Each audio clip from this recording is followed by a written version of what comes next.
Hello friends, welcome to I exam B. और आप सभी का हाल फिलहाल आरबीआई राजभाषा का पेपर हो चुका है। अब प्रश्न उठता है कि राजभाषा परीक्षा देने वाले विद्यार्थियों के लिए अगला कदम क्या हो, क्योंकि इस बीच कहीं पर भी राजभाषा की कोई भी वैकेंसी नहीं आई है। प्रश्न उठता है कि क्या करें। तो सबसे पहले आपकी जानकारी के लिए हम ये आपको बता दें कि नाबार्ड राजभाषा का नोटिफिकेशन बहुत ही जल्दी आने वाला है और जून लास्ट तक इसका नोटिफिकेशन आ जाता है।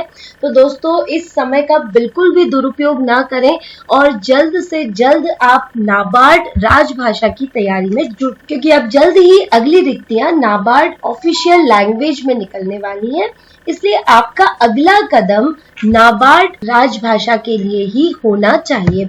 तो आज के इस वीडियो में हम देखेंगे कि नाबार्ड राजभाषा की तैयारी किस प्रकार से की जाए। तो सबसे पहले समझ लेते हैं कि नाबार्ड क्या है।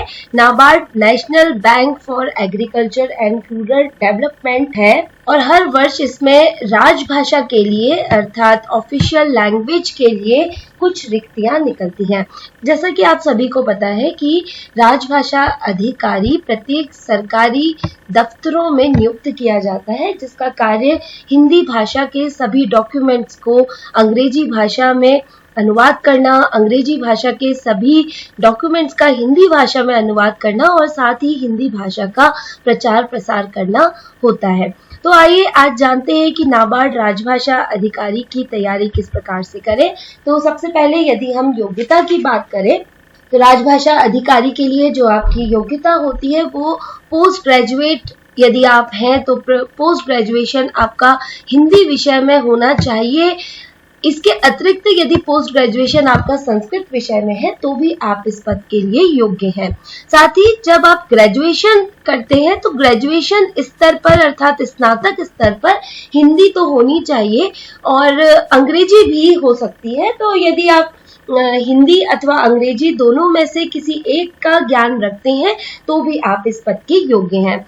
और इसके लिए जो न्यूनतम उम्र होती है वो 20 वर्ष है और अधिकतम आयु इसके लिए 30 वर्ष निर्धारित की गई है। परीक्षा के चरण यदि हम देखें तो परीक्षा के चरण 3 प्रकार से होते हैं। पहला है प्रारंभिक परीक्षा, मुख्य परीक्षा दूसरी और अंत में साक्षात्कार। प्रारंभिक परीक्षा 200 अंकों की होती है और 2 घंटों की होती है। प्रारंभिक परीक्षा में बहुत से विषयों को आपसे पूछा जाता है, जैसे टेस्ट ऑफ रीजनिंग है, कंप्यूटर का आपका कितना ज्ञान है ये देखा जाता है, जनरल अवेयरनेस पूछी जाती है। साथ ही आर्थिक सामाजिक परिदृश्य से संबंधित प्रश्न होते हैं, कृषि एवं विपणन से संबंधित प्रश्न होते हैं, क्योंकि नाबार्ड कृषि से संबंधित संस्था है तो कृषि से संबंधित इसमें बहुत से प्रश्न हो सकते हैं। डिसीजन मेकिंग इसमें पिछले साल नया जुड़ा हुआ है तो डिसीजन मेकिंग भी इसका एक मुख्य विषय है पूछे जाने के लिए। साथ ही अंग्रेजी भाषा भी इसमें पूछी जाती है। तो इस तरीके से प्रारंभिक परीक्षा में आपसे 200 अंकों में विभिन्न क्षेत्रों के प्रश्न पूछे जाते हैं, समसामयिक प्रश्न पूछे जाते हैं। तो आपको समसामयिक विषयों का ज्ञान बहुत अच्छी तरीके से रखना होगा। इसके लिए आपको निरंतर समाचार पत्र पढ़ने होंगे, जो भी समसामयिकी है उससे टच में रहना होगा। दूसरा यदि हम देखें तो यहाँ पर मुख्य परीक्षा जो मैंने लिखी है, मुख्य परीक्षा में आपकी राजभाषा से संबंधित प्रश्न आते हैं। इसका जो पहला पेपर होता है वो अंग्रेजी भाषा का होता है, जिसमें 3 प्रश्न होते हैं और इसका जो दूसरा पेपर होता है वह राजभाषा से संबंधित होता है, जिसमें 50 अंक वस्तुनिष्ठ प्रश्नों के होते हैं और 50 अंक व्याख्यात्मक प्रश्नों के होते हैं। तो कुल मिलाकर 100 अंकों का प्रश्न पत्र होता है राजभाषा का और इसके पश्चात साक्षात्कार होता है जो कि 50 अंकों का होता है। तो आइए देखते हैं कि मुख्य परीक्षा जो राजभाषा से संबंधित प्रश्न होते हैं वो क्या क्या होते हैं, किस प्रकार के प्रश्न आते हैं। तो देखिए, वस्तुनिष्ठ प्रश्न इसमें 50 अंकों के होते हैं जो राजभाषा से संबंधित होते हैं और राजभाषा से संबंधित प्रश्नों में राजभाषा क्या है, राजभाषा और राष्ट्रभाषा में क्या अंतर है, ये आपको मुख्य रूप से जानना चाहिए। इसके लिए आप हमारे पिछले वीडियोस भी देख सकते हैं। भारत की प्रमुख भाषाएं कौन कौन सी हैं, उन भाषाओं की लिपि क्या है, बोली किसे कहते हैं, क्षेत्रीय भाषा, उपभाषा में क्या अंतर है, संविधान में जो स्वीकृत 22 भाषाएं हैं 8वीं अनुसूची में वो कौन कौन सी है, इसके विषय में प्रश्न हो सकते हैं। साथ ही कौन कौन से भाषा से संबंधित संविधान संशोधन हुए हैं, इससे पूछा जा सकता है प्रश्न। और संविधान की जो 8वीं अनुसूची है वो क्यों इम्पोर्टेंट है, उससे संबंधित प्रश्न हो सकते हैं। अनुच्छेद 120, अनुच्छेद 210 जो कि हिंदी भाषा के बारे में बात करते हैं, इनके विषय में आपको जानकारी होनी चाहिए। और साथ ही संविधान का भाग 17 जो कि अनुच्छेद 343 से 351 तक राजभाषा के विषय में बात करता है, उसके विषय में भी आपको जानकारी होनी चाहिए। तो राजभाषा से संबंधित प्रश्न वस्तुनिष्ठ प्रश्नों में बहुतायत से पूछे जाते हैं। इसके अतिरिक्त हिंदी से अंग्रेजी और अंग्रेजी से हिंदी अनुवाद भी आपका काफी स्ट्रांग होना चाहिए, क्योंकि पिछले कुछ वर्षों में हमने देखा है कि अनुवाद से संबंधित प्रश्न बहुत ज्यादा पूछे जा रहे हैं। तो जो भी छोटी छोटी टर्मिनोलॉजी है, जो भी छोटे छोटे शब्द हैं, कृषि से संबंधित है, स्टॉक मार्केट से संबंधित है या बाजार व्यवस्था शेयर मार्केट से संबंधित है, इन सभी की आपको जानकारी होनी चाहिए। इस पूरे पेपर की तैयारी के लिए आप भारत सरकार की rajbhasha.government.in ये जो साइट है, इसको आप निरंतर देखते रहिए। यहाँ पर आपको सभी प्रकार की जानकारी मिलेगी। जो भी नवीन जानकारी आ रही है राजभाषा से संबंधित, वो भी आपको rajbhasha.government.in साइट पर उपलब्ध हो जाएगी। इसके साथ ही यहाँ पर मैंने मेंशन किया है राजभाषा ई बुक। राजभाषा ई बुक राजभाषा विभाग के द्वारा निकाली जाने वाली एक पत्रिका है, राजभाषा भारती इसका नाम है। तो आप इसको भी देखते रहिए, ऑनलाइन ये उपलब्ध है। और पिछले कुछ वीडियोस में हमने इसे देखना भी बताया है कि किस प्रकार से इसे देखना चाहिए और किस प्रकार से इसे पढ़ना चाहिए, तो इसको भी आप निरंतर देखते रहिए। अब आते हैं व्याख्यात्मक प्रश्नों के, जो कि 50 अंकों के परीक्षा आपकी होगी व्याख्यात्मक प्रश्नों की। और यहाँ पर मुख्य रूप से देखिए, जैसा कि अभी मैंने बताया कि गद्यांश का हिंदी से अंग्रेजी और अंग्रेजी से हिंदी में अनुवाद, ये 10 नंबर का आप मान के चलिए कि अनुवाद से संबंधित प्रश्न आएगा ही आएगा। तो आपको हिंदी से अंग्रेजी और अंग्रेजी से हिंदी अनुवाद बहुत अच्छी तरीके से आना चाहिए। साथ ही निबंध लेखन आपसे करवाया जा सकता है। जो भी समसामयिक विषय हैं, सामाजिक विषय हैं, आर्थिक विषय हैं, जो वर्तमान वित्तीय परिदृश्य देश का चल रहा है, उससे संबंधित विषयों पर निबंध आप लिख सकते हैं। यहाँ पर मैंने कुछ टॉपिक लिख दिए हैं, जैसे कि उपभोक्ता संरक्षण कानून पूछा जा सकता है, कोविड-19 के विषय में पूछा जा सकता है, नई शिक्षा नीति जो कि बहुत ज्यादा प्रचलन में है उससे संबंधित पूछा जा सकता है। महिला सशक्तिकरण अपने आप में एक बहुत ही विस्तृत विषय है, इस पे भी पूछा जा सकता है। सोशल मीडिया के फायदे और नुकसान, कृषि कानून बिल जो आया था उस पर पूछा जा सकता है। अभी हाल ही में रूस और यूक्रेन युद्ध के विषय में आपसे निबंध लिखवाया जा सकता है।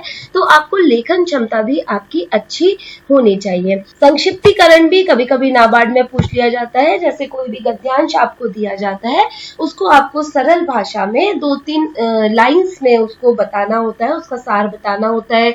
और टिप्पणी आपसे लिखवाई जा सकती है। देखा जा सकता है कि आप अपनी कोई भी बात कितनी संक्षिप्त तरीके से कर सकते हैं। सरकारी और अर्ध सरकारी पत्र लेखन भी आपसे करवाया जा सकता है। तो इन सब विषयों पर लेखन क्षमता आपकी बहुत अच्छी होनी चाहिए। बैंकिंग शब्दावली के लिए मैंने यहाँ पर एक लिंक दिया है, शब्दावली.rbi.org.in। तो आप इस लिंक पर जा करके जो भी बैंक से संबंधित शब्दावली है, जिसका हिंदी से अंग्रेजी अनुवाद पूछा जाता है, वहां पर जाकर के आप ये देख सकते हैं। तो इस तरीके से आपकी तैयारी आप 2 पार्ट्स में अपनी तैयारी कर सकते हैं। पहली वस्तुनिष्ठ प्रश्नों की और दूसरी व्याख्यात्मक प्रश्नों की। जब आप इनको क्लियर कर जाते हैं तो आपका साक्षात्कार होता है, और साक्षात्कार की तैयारी भी IExamB में करवाई जाती, तो आप वहां पर भी हमसे संपर्क कर सकते हैं। अब प्रश्न उठता है अध्ययन सामग्री, अर्थात आप कहाँ से पढ़े और किस प्रकार से पढ़े। तो देखिए, सबसे पहले तो मैंने आपको बताया कि rajbhasha.government.in ये भारत सरकार की राजभाषा की साइट है। आप यहाँ जाकर के बहुत सारा ज्ञान आपको मिल सकता है। और दूसरा, शब्दावली rbi.org.in, यहाँ पर भी जाकर के आप बैंक से संबंधित शब्दावली को देख सकते हैं। इसके अतिरिक्त समाचार पत्र महत्वपूर्ण भूमिकाएं निभाते हैं। समाचार पत्र आपको सामयिकी भी बताते हैं और साथ ही आपकी रीडिंग स्किल उससे अच्छी होती है, आपकी लेखन क्षमता उससे अच्छी होती है।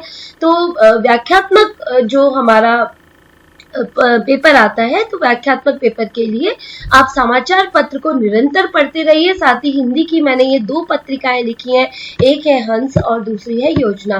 तो हंस जो पत्रिका है वो हिंदी भाषा से संबंधित आपको ज्ञान देगी और योजना जो है वो आपको कृषि से संबंधित जो भी समसामयिकी है या जो भी टिप्पणी लेखन आपको लिखने के लिए आता है या निबंध लेखन आता है, वहाँ ये आपके लिए फायदेमंद होगी। साथ ही हिंदी साहित्य का इतिहास भी आपको पढ़ते रहना चाहिए, क्योंकि इंटरव्यू में जरूर आपसे पूछा जाता है। हिंदी व्याकरण के भी 5 से 10 प्रश्न पूछे जाते हैं। ये व्याकरण संज्ञा सर्वनाम वाली नहीं होती है, ये व्याकरण वाक्य की त्रुटि या जो आप कोई शब्द बोलते हैं उसमें कोई त्रुटि है तो इस प्रकार के आपसे पूछे जा सकते हैं। इसके अतिरिक्त मॉक टेस्ट बहुत बड़ी भूमिका निभाते हैं किसी भी परीक्षा को पास करने के लिए। तो IExamB के मॉक टेस्ट आप सॉल्व करते रहिए। बहुत अच्छे मॉक टेस्ट है IExamB के, जो कि आपको निरंतर गाइड करते रहेंगे कि आपने कहाँ पर आपकी स्पीड कैसे बढ़ानी चाहिए आपको और आप किस तरीके से फटाफट अपना पेपर कर सकते हैं। तो ये आपको मॉक टेस्ट से ही मार्गदर्शन मिलेगा। साथ ही IExamB का बीपीडिया, ये एक इम्पॉर्टेंट बीपीडिया है जहां पर आपको ARD, ESI के हिंदी भाषा में भी अनुवाद मिल सकते हैं। तो आप निरंतर IExamB का बीपीडिया देखते रहिए। साथ ही हमारी अध्ययन सामग्री से जुड़े रहिए। हमारा NABARD grade A online course उपलब्ध है राजभाषा के लिए, जहां पर फ्लैट 50% का ऑफ है।